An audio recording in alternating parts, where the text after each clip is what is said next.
जय हिंद दोस्तों, मेरा नाम है नीरज और आप देख रहे हैं हमारा यूट्यूब चैनल फिन 91। आज हम बात करने वाले हैं आपके और हमारे आम बजट के बारे में। बहुत ज्यादा डिटेल में नहीं जाएंगे, नंबर्स में नहीं घुसेंगे, लेकिन सर कोशिश करेंगे ऊपर ऊपर से आपको बता दिया जाए कि भाई किस तरीके से जो है बजट आपके ऊपर जो है इंपैक्ट डालने वाला है। आम आदमी की भाषा में बताने की कोशिश करूंगा कि किस तरह से बजट जो है आपको इंपैक्ट करने वाला है। राइट, तो बस अब जल्दी से इस वीडियो को पूरा देखने की कसम खा लीजिए कि वीडियो को पूरा देखेंगे और वीडियो को लाइक कर दीजिए। वीडियो को लाइक टारगेट रखते हैं 1000 लाइक्स का, मुझे उम्मीद है आप ये लाइक टारगेट अचीव करा देंगे। अगर अभी तक आपने फिन 91 वाले चैनल को सब्सक्राइब नहीं किया तो जरूर जरूर जरूर सब्सक्राइब करें। और चलिए अब जल्दी से चलते हैं बजट की हाइलाइट्स को देखने के लिए। इस बजट में ना जितनी भी चीजें की गई हैं वो सब कुछ जो है फ्यूचर को ध्यान में रखते हुए किया गया है। प्रेजेंट में तो सिर्फ और सिर्फ जो है उन लोगों की चांदी हुई है जो लोग स्टॉक मार्केट में पहले से इन्वेस्टेड थे या जिन्होंने सर इस 2 दिन के अंदर जो है कुछ ट्रेड वगैरह किया होगा, जिसके मैं सख्त खिलाफ रहता हूं। अगर आप एक प्रोफेशनल ट्रेडर नहीं है तो बिलीव मी, प्रोफेशनल ट्रेडिंग जो है वो इन्वेस्टिंग से ज्यादा डिफिकल्ट है। Anyways, coming to the point guys, के बजट कैसा रहा, बजट का इंपैक्ट क्या रहने वाला है। तो अगर मैं देखूं, एक सबसे बड़ा जो सरप्राइज मिला बजट के अंदर वो ये था कि टैक्स में कोई भी ऐसा मेजर चेंज हमें देखने को नहीं मिला, जबकि हम लोग उम्मीद कर रहे थे कि क्योंकि कोविड की वजह से इकॉनमी को जो है बहुत ज़्यादा नुकसान पहुंचा है तो कहीं ना कहीं सरकार जो है उसे हमसे ही यानी आम आदमी से ही भरपाई कराने वाली है, कुछ टैक्सेस को बढ़ा के, कोविड सेस वगैरह निकाल के। लेकिन यहाँ पे ऐसा कुछ भी नहीं हुआ और ये एक बहुत ही बड़ा सरप्राइजिंग फैक्टर था और ये इस चीज़ को जो है स्टॉक मार्केट ने बहुत पॉजिटिवली लिया, जो हमारे टैक्स पेयर्स हैं उन्होंने बहुत पॉजिटिवली लिया। लेकिन इसी के साथ साथ बजट ने कुछ सपने भी दिखाए हैं। आपने सही सुना, मैं बात कर रहा हूं सपनों की, क्योंकि अभी इनकी इंप्लीमेंटेशन कैसे होती है कैसे नहीं होती है एक बहुत बड़ा क्वेश्चन मार्क है। लेकिन हाँ, सपने तो इस बजट ने बहुत सारे दिखाए हैं कि कहने के लिए तो बहुत सारी चीजें, और आपने बहुत सारे न्यूज चैनल से बहुत सारे नंबर्स भी सुन लिए होंगे कि हेल्थ के लिए कितने पैसे जा रहे हैं और बहुत सारी चीजों के लिए कितने पैसे जो है वो एलोकेट किए जा रहे हैं। मैं उनकी डिटेल्स में नहीं जाना चाहता क्योंकि मैं बात कर रहा हूं आम आदमी से। तो आम आदमी को बस मैं ये समझाना चाहता हूं कि इस बजट में जितनी भी चर्चा हुई है ना, वो इस चीज पे हुई है कि इंडिया को स्ट्रांग कैसे बनाया जाए आने वाले फ्यूचर के अंदर। सो बात हुई है इंफ्रास्ट्रक्चर के ऊपर कि हमें इंफ्रास्ट्रक्चर क्रिएट करना है। इंफ्रास्ट्रक्चर क्रिएट होगा तो अपने आप ही जो है जॉब्स क्रिएट होंगी, जॉब्स क्रिएट होंगी, अपने आप ही सर जो है वो प्रोडक्शन बढ़ेगी या अपने आप ही जो है बहुत सारा काम बढ़ेगा और उससे जो है हमारी इकॉनमी का जीडीपी जिसे बोलते हैं वो बढ़ना शुरू हो जाएगा। सो मेन फोकस जो है वो रहा है किसके ऊपर? इंफ्रास्ट्रक्चर के ऊपर, कि इंफ्रास्ट्रक्चर बढ़ाओ, इंफ्रास्ट्रक्चर बढ़ाओ, कैपिटल एक्सपेंडिचर करो। कैपिटल एक्सपेंडिचर वो एक्सपेंडिचर जिसका फायदा हमें सालों साल जो है वो मिलता रहता है। इट्स जस्ट लाइक कि आप लोगों को बताया गया कि हम एक बिजनेस करने जा रहे हैं और बिजनेस में शुरू में जो है बहुत पैसा लगेगा, तो वो शुरू में जो बहुत पैसा लगता है जिसका बेनिफिट आपको बहुत सालों तक मिलता रहता है, वो पैसा लगाने की बात की गई है इस बजट के अंदर। जनरली हम लोग बातचीत करते हैं कि सरकार के पास पैसा कहां से आएगा, तो सरकार के पास पैसे के जो है 2 सोर्स हैं मोटे मोटे तौर पे आम आदमी के हिसाब से।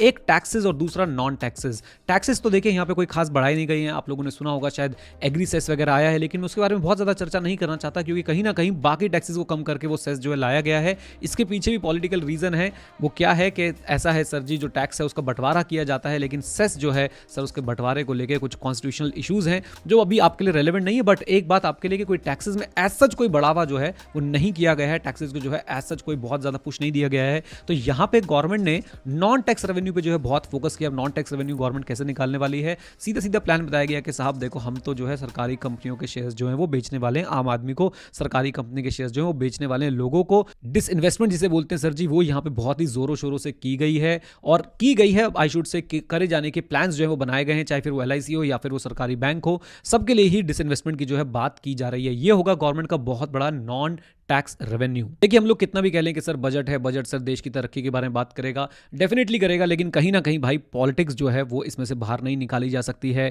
हम सबको पता है कुछ स्टेट्स के अंदर जो है इलेक्शन आने वाले हैं और उन स्टेट्स के लिए जो है बहुत सारे अनाउंसमेंट्स की गई है। इंफ्रास्ट्रक्चर को लेकर काफी फोकस रखा गया उन स्टेट्स के ऊपर, क्योंकि बहुत सिंपल सी बात है सर, उन स्टेट्स के रहने वाले लोगों को जो है लुभाना है, पार्टी को जो है जिताना है, तो बजट से अच्छा जो है कोई भी और नहीं बहाना है। तो इसलिए सर बजट का एक बहुत ही अच्छा प्रयोग किया गया यहाँ पे कि भाई चलो बजट को यूज करते हुए हम लोग क्या करते हैं, हम लोग उन स्टेट्स को थोड़ा से ज्यादा फायदे पहुंचाते हैं जिन स्टेट्स के अंदर इलेक्शंस आने वाले हैं, ताकि लोग बाग हमारी तरफ थोड़ा सा अपना वोट बैंक शिफ्ट कर पाएं। और मैं इसमें मैं कुछ नहीं कह सकता सर ये सही है या गलत है, बट मुझे लगता है कि भाई तरक्की होनी चाहिए। अब चाहे उस स्टेट की हो जिसमें इलेक्शन है या चाहे उस स्टेट की हो जिसमें इलेक्शन नहीं है, लेकिन तरक्की जरूर होनी चाहिए ओवरऑल हमारे देश की। एक चीज मैं जरूर चर्चा करना चाहूंगा वो है ऑटोमोबाइल सेक्टर। इसको जो है एक बहुत बड़ा बूस्ट मिल सकता है यहाँ पे, क्योंकि आप लोगों ने सुना होगा स्क्रैपिंग पॉलिसी के बारे में।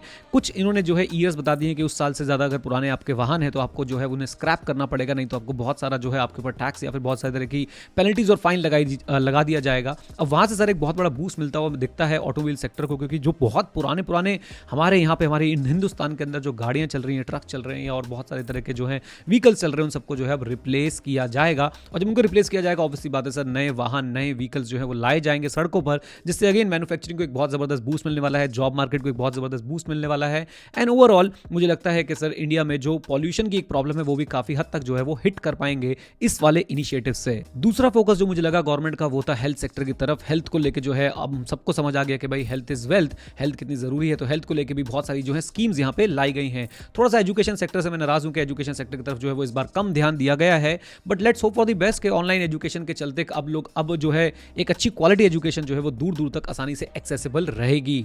देखिए मैं फिर से आपको एक बार याद दिला दूं कि मैं किसी भी नंबर में नहीं जा रहा, मैं आपको एक ओवरव्यू देने की कोशिश कर रहा हूं कि बजट में क्या क्या हुआ है। आम आदमी के लिए सर नंबर्स में जाना मुझे लगता है कि इतना फायदे की या फिर इतने काम की भी बात जो है वो नहीं होती है, क्योंकि आपको नंबर्स किसी भी तरीके से एकदम से इंपैक्ट जो है वो नहीं करने वाले हैं। और वैसे भी इस बजट के बारे में तो मैंने आपको बताया ही कि बहुत एक लंबी रेस का घोड़ा है। यहाँ पे सबसे बड़ी जो दिक्कत है वो यही है कि भाई इसका इंप्लीमेंटेशन हमें देखना होगा कि किस प्रकार से जो है सरकार करती है, क्योंकि अगर ये सिर्फ बातें रह गई तो फिर इंडिया जो है एक तरीके से बहुत पीछे रहने वाला है। लेकिन अगर ये बातें एग्जीक्यूट हो जाती हैं, मैं बोलता हूं चाहे अपनी टाइमलाइन से थोड़ा सा लेट भी एग्जीक्यूट होती हैं, तो भी हम लोग जो हैं बहुत बढ़िया देश बनेंगे, बहुत बढ़िया जो है हमारी इकॉनमी बनेगी। तो ये थे मेरे कुछ विचार इस बजट के ऊपर। उम्मीद करता हूं आप लोगों को छोटा सा वीडियो पसंद आया होगा और आपके दिमाग में कुछ बातें जो है वो सेट हो गई होंगी। आई विल रिक्वेस्ट यू कि अगर आप आम आदमी एक आम निवेशक हैं, आप इन्वेस्टर हैं, तो आप लोगों को इतना किसी भी चीज का स्ट्रेस लेने की जरूरत नहीं है। आप बस ये देखिए कि जिन सेक्टर्स में आप लोग इन्वेस्ट कर रहे हैं, जिन कंपनीज में आप लोग इन्वेस्ट कर रहे हैं, उनके फंडामेंटल्स कैसे हैं। अपने पर्सनल फाइनेंस का, अपने पर्सनल बजट का जरूर ध्यान रखिए, क्योंकि जब हम बच्चों को पढ़ाते हैं तो हम लोग हमेशा बात करते हैं कि there are two types of environment, micro environment and macro environment. Macro जो हमारे कंट्रोल में नहीं होता, माइक्रो जो हमारे कंट्रोल में होता है। सो बजट जो है वो एक मैक्रो एनवायरमेंट वेरिएबल है जो आपके कंट्रोल में नहीं है, लेकिन आपकी सेविंग हैबिट्स, आपकी इन्वेस्टिंग हैबिट्स, आपका डिसिप्लिन, आपके पेशेंस, वो सब जो है वो एक माइक्रो हैबिट है और आप उसके ऊपर पूरा कंट्रोल बना सकते हैं। देश का बजट हर साल आएगा, देश के बजट पे आपका कंट्रोल नहीं है। आपका बजट जो है आप लोग बदल सकते हैं, आपके बजट पे आपका कंप्लीट कंट्रोल है। तो ध्यान रखिए इस जरूरी बात का। चलिए अब आपसे मिलेंगे अगली वीडियो में। Thank you very much, stay connected, stay head, जय हिंद। और हाँ मित्रों, सीखते रहें, क्योंकि सीखना बंद तो जीतना बंद। God bless you all.